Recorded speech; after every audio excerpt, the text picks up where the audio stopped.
దివంగత నటి అతిలోక సుందరి శ్రీదేవి ముద్దుల తనయ జాన్వీ కపూర్ వెండితెరపై వెలిగిపోవాలంటే యాక్టింగ్ టాలెంట్ కన్నా స్కిన్ షో సో బెటర్ అనే సూత్రాన్ని బాగా వంటబట్టించుకుంది. పసందైన పరువాలతో ఫోటో షూట్స్ ఎప్పటినుంచో కంటిన్యూ చేస్తోంది. ఆ పిక్స్ తో సోషల్ మీడియాలో హై రేంజ్ ఫాలోయింగ్ ని సాధించింది ఈ ముద్దుగుమ్మ. బాలీవుడ్ లో నటిస్తున్నప్పటికీ టాలీవుడ్ అంటే ఈ అమ్మడికి ఎంతో ఇష్టం. అవకాశం వస్తే అందాలు ఆరబోద్దామని తెగ ఉవ్విళ్లూరుతోంది. జాన్వీ కోరిక నెరవేరే రోజు తొందరలోనే రాబోతోందనే టాక్ వినిపిస్తోంది. RRR తో పాన్ ఇండియా స్టార్ గా ఎదిగిన ఎన్టీఆర్ చాలా గ్యాప్ తర్వాత నెక్స్ట్ మూవీని లైన్ లో పెట్టాడు. జనతా గ్యారేజ్ లాంటి బ్లాక్ బస్టర్ ని తనకందించిన దర్శకుడితో కలిసి పనిచేస్తున్నాడు.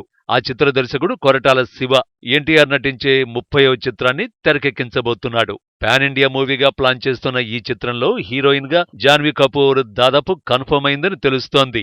గ్లామర్ తో పాన్ ఇండియా క్రేజ్ ని పొందిన జాన్వీ కపూర్ వల్ల తమ ప్రాజెక్టుకి బాలీవుడ్ లో మరింత బజ్ క్రియేట్ అవుతుందని నిర్మాతలు భావిస్తున్నారట. ఇదే నిజమైతే జాన్వీ కపూర్ నటించే తొలి తెలుగు చిత్రంగా ఎన్టీఆర్ 30 నిలవబోతోంది. ఎన్టీఆర్ జాన్వీ కపూర్ జంటని ప్రేక్షకులు ఎలా రిసీవ్ చేసుకుంటారో చూడాలి మరి.